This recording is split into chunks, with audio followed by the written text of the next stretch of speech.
the Oh, it's alcohol huge. guys that are like, oh no, it's not our fault. They're just abusing it. They're abusing the alcohol. We told them to drink responsibly. They're abusing the alcohol. It's such substance abuse. And how like Mm, no, don't put that on us. This is not abuse. This is a use problem. This is substance use disorder. And just how you frame it, and how you talk about it. And it's true. Like yeah, I don't punch a bottle of alcohol in the face. I don't take a bottle of vodka and punch it. I don't abuse it. I misuse it, and that's because I am addicted to it. Like I can't just have a drink. yep, I didn't drink because it was a good time. It's horrible, and they can't put the blame on us, and we can't let people go around thinking that we're bad people, because we're not. We're great people. When we're in our act of addiction, we probably are not great to be around, but there's hope that everybody who wants it can get it. Can get the help right. and become that, like you said, productive member of society. And recovery coaching is a huge part of that. And I think I might take it again. Like you said, it is different. I took it back in was it October, and I'm sure I wasn't in the same mindset. I'm in a class. The chick next to me wasn't wearing deodorant. There was a lot of things, and there was at the end there was no test, and I'm like, "Where's the test?" Like, "Oh, I don't know." I was thrown off. I was taken back and thrown off, and just by the whole thing, I didn't like it. The experience that I had going through it with somebody else in a different organization, but and I talked about that in the podcast, and then they were kind of mad at me for expressing how I felt, which, hey, that's on them, man. I mean, that was how I felt. I wasn't making up stories. I didn't say anything that wasn't true. And it is what it is. And Well, yeah, and that training is designed to kind of break down your barriers and to get folks to think about their own biases and their own all of that kind of stuff. And it's a challenging training. It's a challenging training to do. But one thing I can tell you, talking about taking it again, I can also tell you that every class is different. right. It's a completely different experience with every class. So hopefully if you do decide to take it again, it will be a more productive experience for you. I'm sure it will be. And I'm just in a different mindset in general. And like when I got there, and the first thing they tell us is, hey, we're going to cram this whole week-long program into 2 days.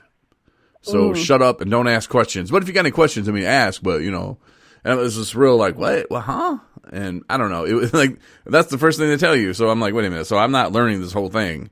And if I am, it'll be just crushed and shoved down my throat. And, okay. Yeah, let me buckle in for this ride. Like, that piece of paper's cool, I guess. But that's not, I want more to it. And I guess that's why I was disappointed in the whole outcome of it. And maybe they've changed their ways, maybe they haven't. I don't know, but I think it's cool because I know I've been through your training as the recovery ambassador training. Yeah, you need to take me to podcast speaking training. Maybe that would help. But but no, I liked your training. It was fun. It was light. It was serious. There was some serious stuff going on in there, and it was awesome. I loved it, and I would love to go through another training. And our people here at 217 Recovery, they are all going to be recovery coaches, because that's one of the things we're going to do as well with the transportation is we're all going to be recovery coaches. So we're going to be a non-emergency medical transportation company. So if people need a ride to the doctor, we're going to do that. We'll get refunded for our services for that. And then later on in the evening, or sometimes during the day, when people need rides to AA meetings, NA meetings, whatever kind of recovery thing that they're going to, we can provide them, our service to take them to the service that they want to go to. And then we'll get reimbursed for that. And if we don't, that's where the donations come in. But we want to make sure that we're taking people there. And when I was talking with one of the agencies that provide some of the funding for that, they're like, oh, that's great. That you guys would all be recovery coaches as well, and I'm like, well, yeah. And she's like, then that's kind of like a coaching session / meeting, on the way to the meeting, on the way back home. And I'm like, yeah, exactly. And so everybody really loved that idea, and so did I. And everybody in 217 Recovery, they want to be recovery coaches as well. So it's just kind of a natural fit. But the guy I was talking to today about it, and he, we were talking about the wording and the messaging, and he was talking about recovery coaching. He wants to be one, but he wasn't sure how to get into it, and he, has maybe, I don't know, 15, 20 days clean. It's hard to think about 6 months from now. I mean, it seems impossible. 6 months is such a long time when you're in that early stage of recovery.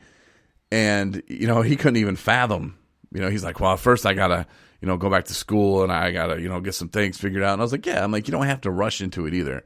And there's different trainings, there's different things that you can do. But, just to be a part of the recovery community will change your life.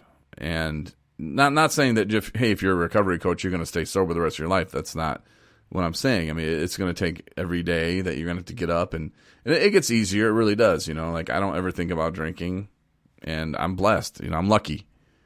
But I don't know. How's that going for you? You got almost 20 years coming up, right? November 5th? I do. November 5th.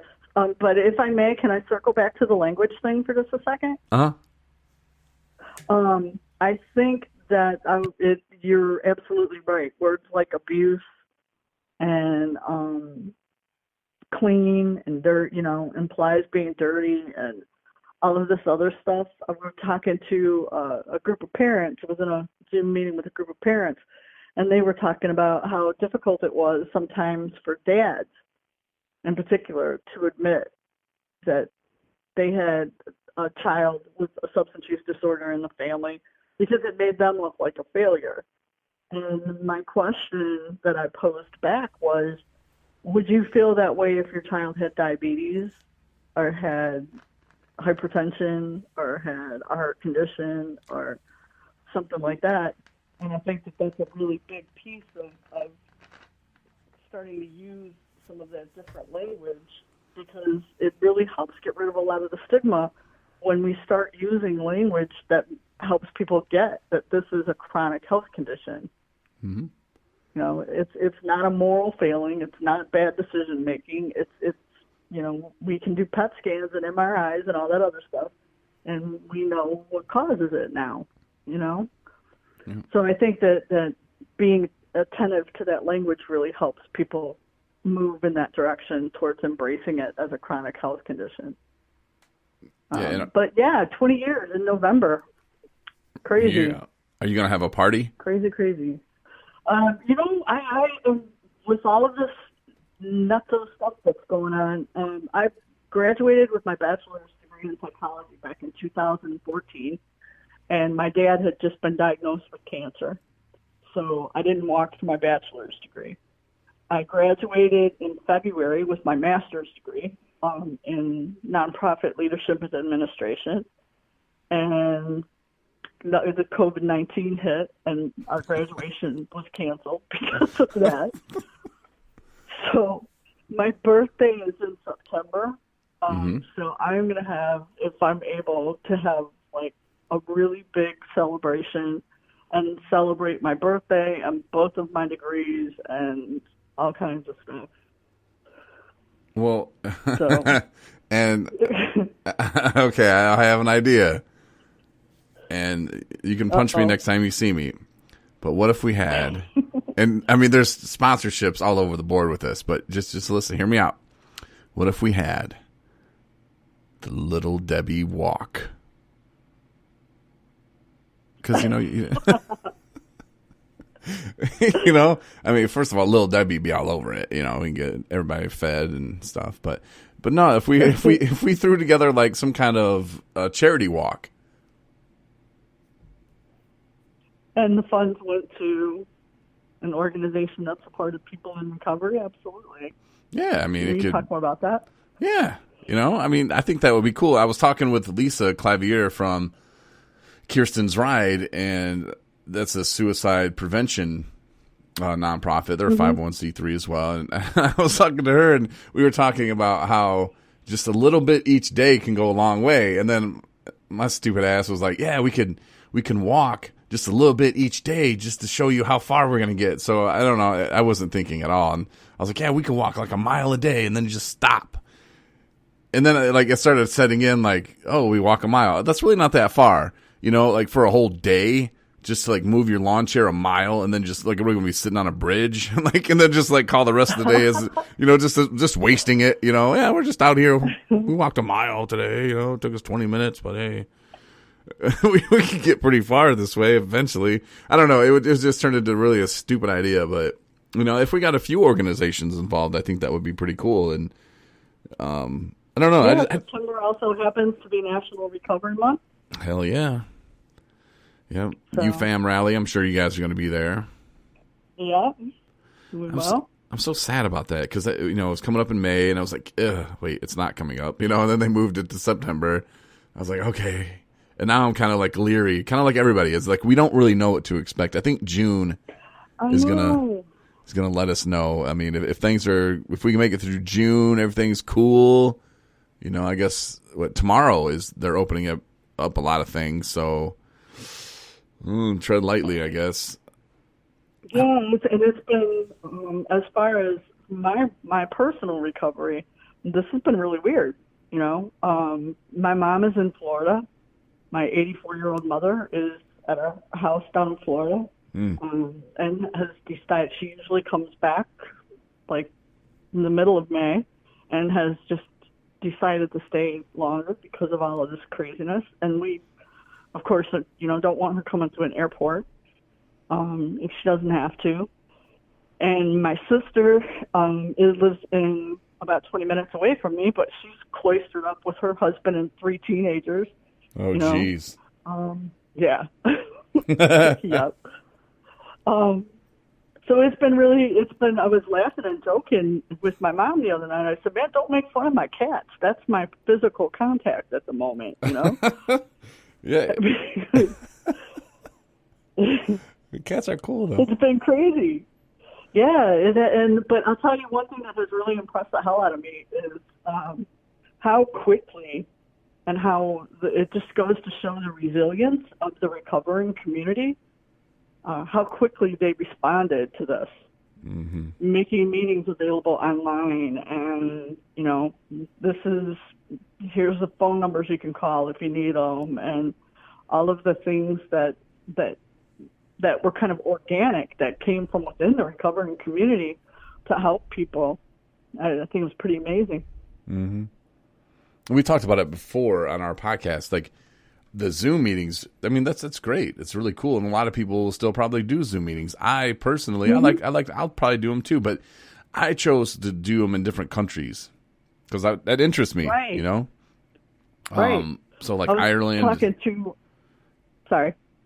Ireland, New Zealand, and I started picking out some of the countries that listen to the podcast a lot. So I was like, hey, maybe I'll run into somebody, but I kind of did the other day. I talked to James Deere, who he has his own podcast too, and he said he stumbled across mine and listens, and he loves it, and he's down there in New Zealand, and he's doing good things, and it's just crazy how people on the other side of the world who I've never met, we have nothing in common that I know of, and then boom, we have something major in common, and that is addiction, and it's just it brings people close, and it's very interesting to me, other parts of the world. So that's how I do my Zoom meetings. I could pick one up here or something in Michigan or whatever, but I don't know.